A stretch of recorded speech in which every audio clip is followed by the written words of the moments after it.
Welcome po sa aking channel, ito po si Sir Imel Talag, ang inyong technical drafting teacher. Sa bidyong ito, aking ipapakita at ipapaliwanag ang ilan sa mga drafting aids at function keys sa AutoCAD, mula F1 hanggang F12. Sa ilalim ng AutoCAD display, matatagpuan ang application status bar. Ito ay binubuo ng mga drafting aids. Ang ilan sa mga drafting Drafting aid icons na ito ay maaring i-activate gamit ang mga function keys mula sa ating keyboard. Kapag asul ang kulay nito, ito ay indikasyon na ang drafting aids na ginagamit ay naka-on. At kapag puti naman, ito ay indikasyon na ang drafting aids na ginagamit ay kasalukuyang naka-off. Ang mga sumusunod ay ilan sa mga drafting aids na ginagamit sa AutoCAD, at ang mga katapat nitong function keys sa ating keyboard. F1. AutoCAD Help Window. Kapag ginamit ang F1, dadalhin ka nito sa AutoCAD Help, kung saan maaari mong ma-access ang mga tanong online kaugnay sa paggamit ng AutoCAD. Halimbawa ay tungkol sa paggamit ng trim command. I-type lamang ang salitang trim sa search bar, At ibibigay ng AutoCAD Help lahat ng gusto mong malaman sa paggamit ng trim command. F2. Command History. Kapag ginamit ang F2, ang command history window ay mag-a-appear. ibinidisplay nito ang mga previous commands na ginamit. Makakatulong ito upang ma-review ang mga aksyon na dating ginawa sa AutoCAD. F3. Object Snap. Ito ay ginagamit upang tukuyin ang precise location ng point sa isang object. Halimbawa nito ang mga sumusunod: endpoint, midpoint, center, perpendicular, intersection, at nearest.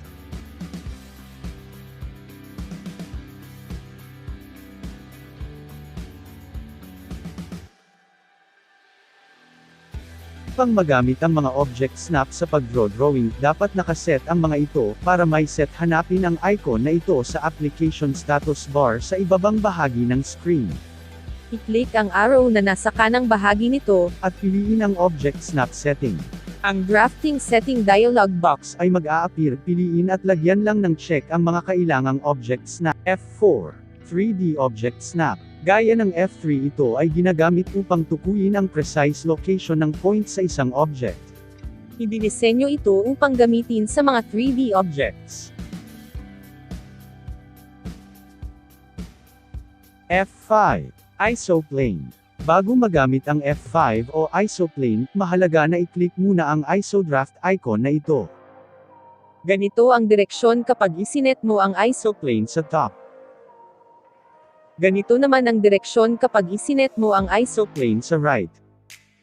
At ganito naman ang direksyon kapag isinet mo ang isoplane sa left.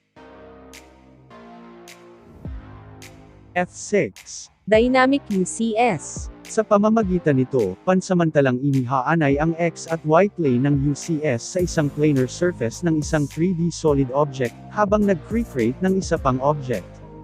Ginagamit ang F6 O Dynamic UCS kapag tayo ay gumagawa ng mga 3D solid objects. F7. Grid Display. Ito naman ay ginagamit bilang visual aid. Ito ay upang matukoy ang tamang layo at direksyon ng isang object o drawing.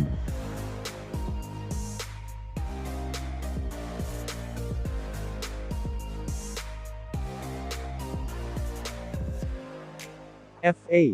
Orthographic. Ito naman ay ginagamit kapag magre-drawing ng tuwid na linya patungo sa X at Y na direction lamang. Kapag naka-off naman ito, malaya ang pagpili mo sa direksyon na pupuntahan ng iyong linya.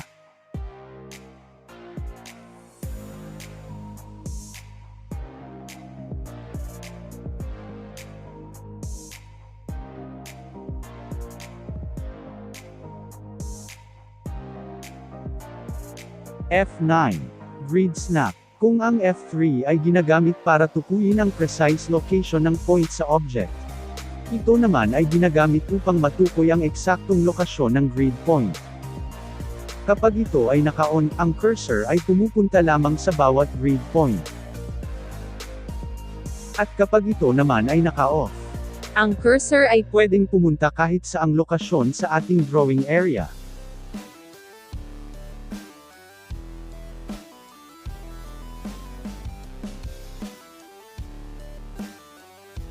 F10. Polar tracking. Tina-track nito ang mga precise possible angles na maaari mong gamitin sa pag-drawing. Makikita mo ang lahat ng posibleng anggulo na naka-green dotted lines.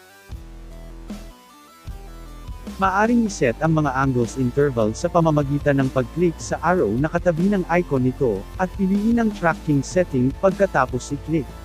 Ang drafting setting dialog box Ay mag-a-appear, palitan lamang ang increment angle, halimbawa, gawin itong 30 degrees mula sa default nito na 90 degrees, at ibibigay nito ang mga possible angle direction, sa anggulong 30 degrees.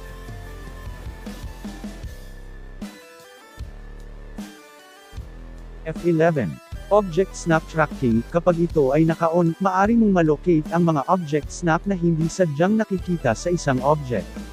Ang mga ito ay isang definite na lokasyon kaugnay ng dalawang reference Point matutukoy ang mga object snap na ito sa pamamagitan ng direksyon o alignment paths.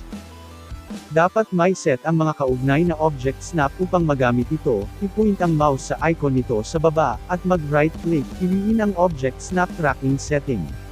Ang drafting setting dialog box Ay mag-a-appear, piliin lang ang mga kinakailangang kaugnay na object snap.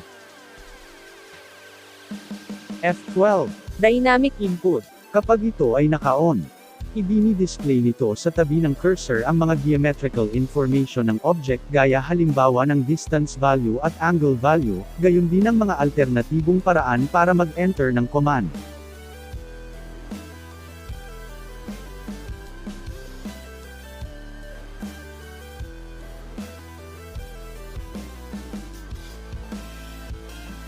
Masdan kapag ito ay naka-off, mapapansin na hindi ito nagbibigay ng impormasyon gaya ng distance at angle measurement ng object.